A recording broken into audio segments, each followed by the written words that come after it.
नीतीश कुमार जिंदाबाद। यहाँ उपस्थित माननीय उप मुख्यमंत्री श्री सम्राट चौधरी जी, माननीय मंत्री ऊर्जा विभाग श्री विजेंद्र प्रसाद यादव जी, माननीय मंत्री जल संसाधन विभाग श्री विजय कुमार चौधरी जी, माननीय विधायक श्री रामविलास कामत जी, श्रीमती रोनम रानी जी, श्री अनिरुद्ध प्रसाद यादव जी, श्री सतीश कुमार शाह जी, सभी माननीय पूर्व सांसद एवं माननीय पूर्व विधायकगण एवं पूर्व विधान परिषद के सदस्यगण, इस कार्यक्रम में उपस्थित सम्मानित नेतागण, सम्मानित जनप्रतिनिधिगण एवं कार्यकर्तागण, इस कार्यक्रम में उपस्थित सभी पदाधिकारीगण, प्रिंट एवं इलेक्ट्रॉनिक मीडिया के पत्रकार मित्रों, छायाकार बंधुओं और यहाँ उपस्थित बहनों एवं भाइयों, आप सब लोग जो यहाँ पर उपस्थित हैं, आप सबका मैं स्वागत करता हूं, आप सबका मैं अभिनंदन करता हूं। आप अच्छी संख्या में यहाँ उपस्थित हैं, इसके लिए मैं आप सबको मैं बधाई देता हूं। अब आप जानते ही हैं कि कितना काम किया गया है पहले से। अब आप जानते हैं, आप सब जानते हैं कि हम लोगों की सरकार आई 24 नवंबर 2005 को पहली बार एनडीए सरकार बनी थी।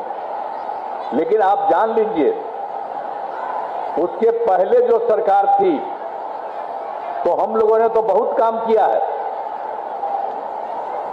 जब से हम लोगों का काम शुरू हुआ तब से राज्य में कानून का राज है और हम लगातार विकास के काम में लगे हुए हैं। लेकिन याद है ना, जो हम लोग जब आए थे 24 नवंबर 2025 को और उसके पहले जो सरकार बनी थी, तो आप जान लीजिए बहुत पहले बहुत बुरा हाल था।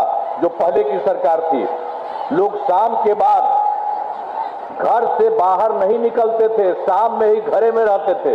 याद करिए ना, हम तो अपना जब रहते थे जगह जगह, तो हम तो जाते थे तो उन लोगों के घरवा पर खाली रहता था।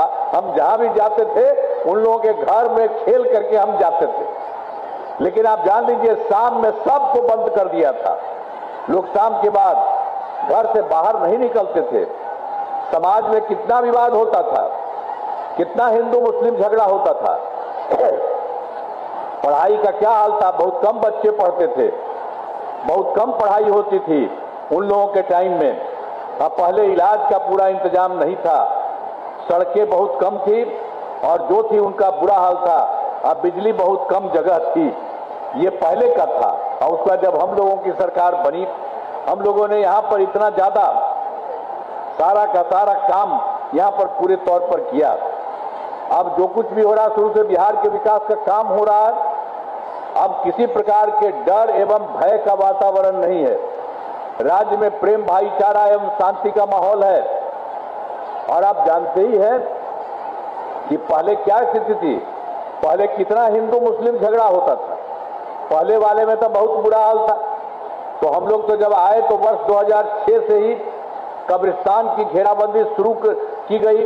अब बड़े पैमाने पर कब्रिस्तानों की घेराबंदी की जा चुकी है। अब कोई झगड़ा झंझट नहीं होता है मुस्लिम का। और आप जान लीजिए, फिर हम लोगों ने देखा था हिंदू मंदिर वाले में भी कुछ इधर उधर रात में गड़बड़ होता था। तो हम लोगों ने 2016 में 60 वर्ष से पुराने हिंदू मंदिरों की घेराबंदी की गई और जिससे चोरी आदि की घटनाएं नहीं होती हैं। और सब तरह से काम, सर्वप्रथम शिक्षा के क्षेत्र में हम लोगों को जो भी मौका मिला सब काम करना शुरू किए। जब से हम लोग आए, सर्वप्रथम शिक्षा के क्षेत्र में विशेष ध्यान दिया गया। हम लोगों ने बड़ी संख्या में नए स्कूल खोले और नियोजित शिक्षकों की बहाली की। लड़के लड़कियों के लिए पोशाक एवं साइकिल योजना चलाई। वर्ष 2023 से बिहार लोक, उसके बाद हम लोग तो पहले कर दिए थे, वो लोग कहा था कहने के लिए, हमने कहा नहीं आप ही चला दीजिए। उन लोगों की संख्या 3,68,000 रही है पहले से, वो करते रहे। और फिर 2023 में बिहार लोक सेवा आयोग और बीपीएससी से लेकर के हम लोगों ने थोड़ा शुरू किया तो 2,58,000 सरकारी शिक्षकों की बहाली हुई, और जो पहले से थे 2006 में 3 लाख, कुल मिला के 68,000 हम ही कह दिया आप ही लोग कर लीजिए, तो उसमें से कुछ लोग शामिल हो गए थे, तो उसमें 28,976 जो 2,68,000 बनाया गया था उसमें शामिल हुए। और उसके बाद जब उसमें शामिल हुए तो हम लोगों ने तय किया कि इसके लिए कोई जरूरत नहीं कि बीपीएससी की परीक्षा में आए, तो हम लोगों ने ये कर दिया कि पूरे तौर पर उसके लिए उन्हें 5 मौके तय किए, आज जिसमें 4 परीक्षा का योजना हो चुका है, आज जिसमें 2,66,000 नियोजित शिक्षक पास हो गए, फिर उसी में रहे। अभी 73 है और उसमें भी 1 मौका और दिया गया, वो सब तो हो ही जाएगा। तो अब कुल मिलाकर के सरकारी शिक्षकों की संख्या 5,24,000 हो गई है। अब इसके बाद फिर और भी हम लोग बीपीएससी के द्वारा फिर और अब हो रहा है नई जगहों पर 45,000 नए पदों का शिक्षकों की बहाली शुरू की जा रही है। ये सब किया जा रहा है, और बाकी जो बच गए उनको भी परीक्षा दे करके जो भी संभव होंगे वो करेंगे, तो सब कर दिया गया है। और फिर इसके बाद स्वास्थ्य सेवाओं में सुधार किया गया। पहले स्वास्थ्य व्यवस्था बहुत खराब थी, पहले वाली सरकार में तो इतना खराब हालत था, स्वास्थ्य व्यवस्था बहुत खराब थी। अब प्राथमिक स्वास्थ्य केंद्र में इलाज के लिए प्रति माह मात्र 39 मरीज होते थे, और जब जाते